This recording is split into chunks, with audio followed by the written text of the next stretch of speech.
अधिकतर व्यक्तियों का शरीर एक सीमा तक गर्मी तथा सर्दी की स्थिति को सहन कर लेता है, लेकिन कभी कभी अत्यधिक गर्मी या अधिक सर्दी के कारण शरीर की स्थिति गंभीर हो जाती है।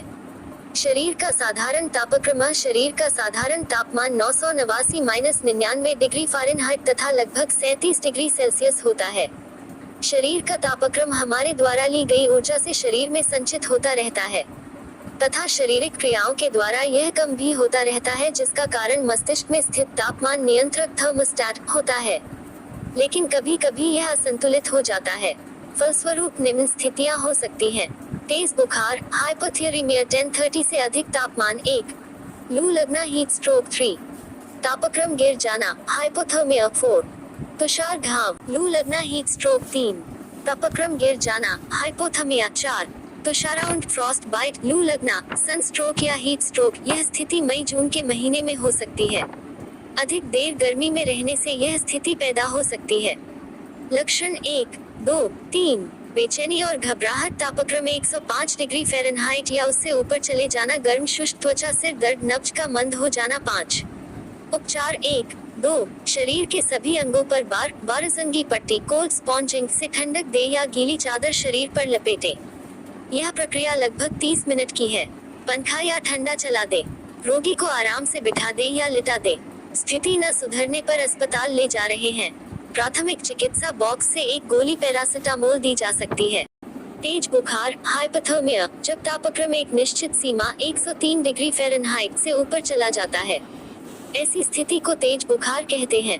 लक्षण 1, सिर में तेज दर्द अधिउस 2, शरीर का तपना ल 3, पसीने न आना 1, 4, घबराहट। उपचार, हर शरीर के सभी अंगों पर ठंडी पट्टी कोल्ड स्पंजिंग बदल कर लगभग 30 मिनट तब तक रखें जब तक तापक्रम 100 डिग्री फ़ारेनहाइट के आसपास न आ जाए। पैरासीटामोल की एक गोली भी रोगी को दी जा सकती है। चिकित्सक से परामर्श ले। शरीर का तापमान गिर जाना अलीपौदरिमला, शरीर की वह स्थिति जिसमें शरीर के साधारण तापक्रम से भी नीचे तापमान चला जाता है, 95 या 35 डिग्री फ़ारेनहाइट में भी कम। इस स्थिति में शरीर के अंगों की स्थिति बिगड़ सकती है या ये काम करना बंद कर देते हैं। यह स्थिति भूरे, धीरे तथा अचानक भी बन सकती है। लक्षण, त्वचा छूने पर ठंडी लगता है।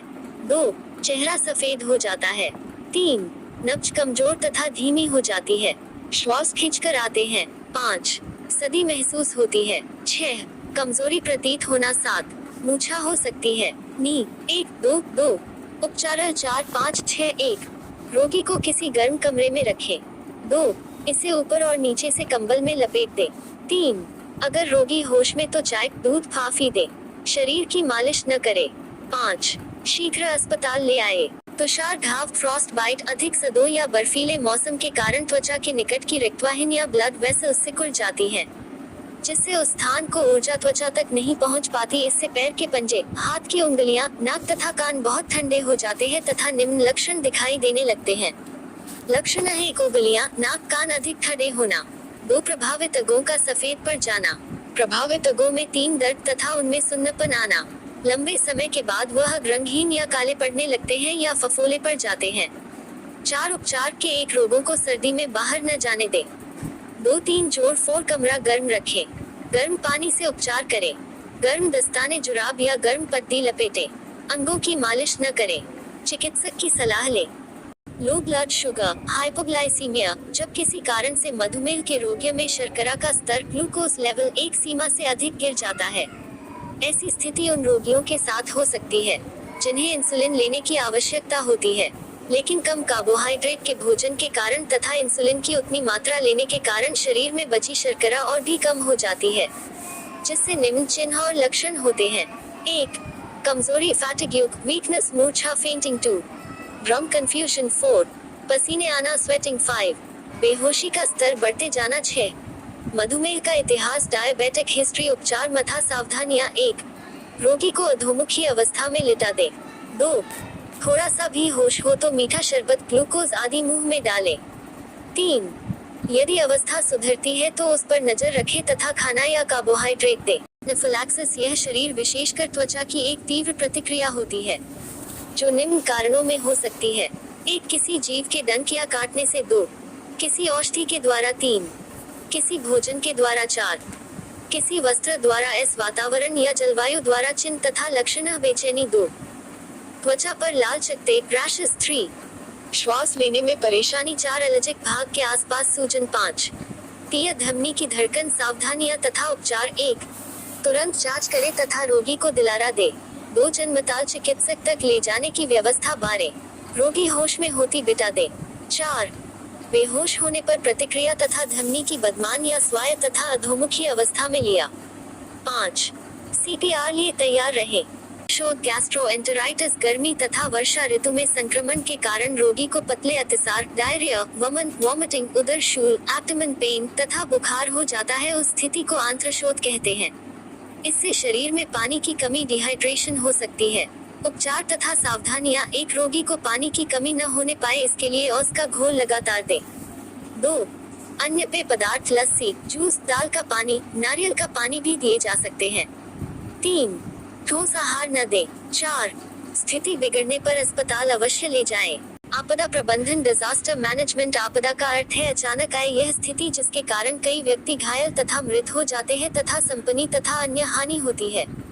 आपदा 2 प्रकार की हैं 1 प्राकृतिक आपदाएं नेचुरल डिजास्टर्स जैसे भूकंप बाढ़ तूफान बादल फटना सुनामी हिमस्खलन सेज वर्षा बिजली गिरना 2 मानव निर्मित आपदाएं मैनमेड डिजास्टर्स विमान सड़क रेल दुर्घटनाएं अग्निकांड बम विस्फोट यज्ञ गोलीबारी।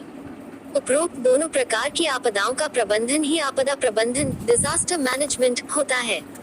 आपदा प्रबंधन सरकार या प्रशासन की जिम्मेदारी होती है।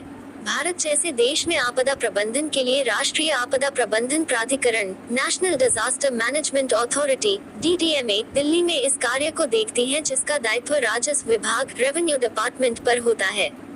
आपदा प्रबंधन के 2 भाग होते हैं 1 आपदा से पूर्व प्री डिजास्टर नागरिकों पुलिस अग्निशमन सेना छात्रों संस्थाओं तथा सरकारी विभागों को आपदाओं की जानकारी तथा उससे संबंधित प्रशिक्षण तथा बचाव की पूर्व तैयार के बारे बताना।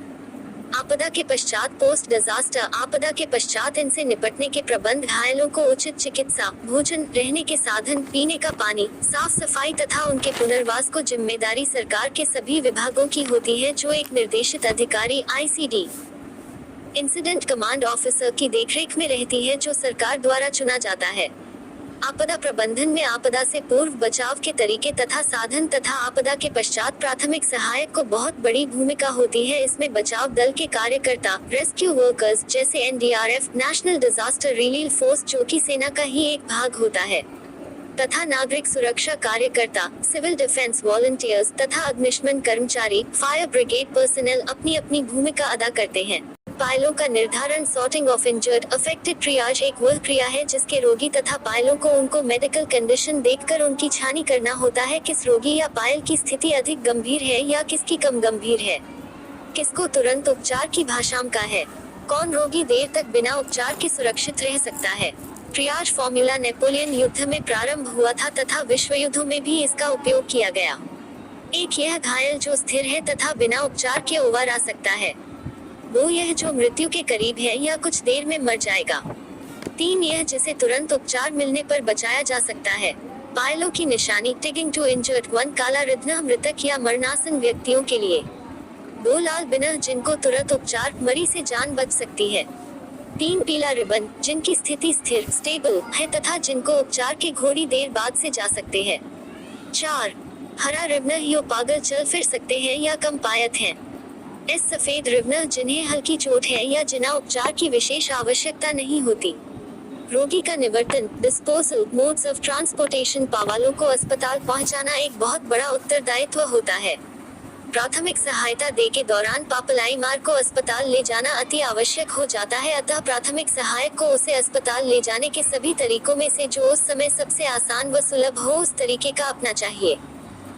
घायल या रोगी को अस्पताल ले जाने के तरीके 1 मानवीय वैसाखी एक व्यक्ति द्वारा by 1 first aid dragging method 2 व्यक्तियों द्वारा by 2 first aid 4 hand seat 3 hands कैट 4 व्यक्तियों द्वारा by 4 first aid stretch blanket lift टू कन्ये पर उठाना फायरमैन लिट पीठ पर लादना पिक ऑन बैक सहारा देकर चलाना।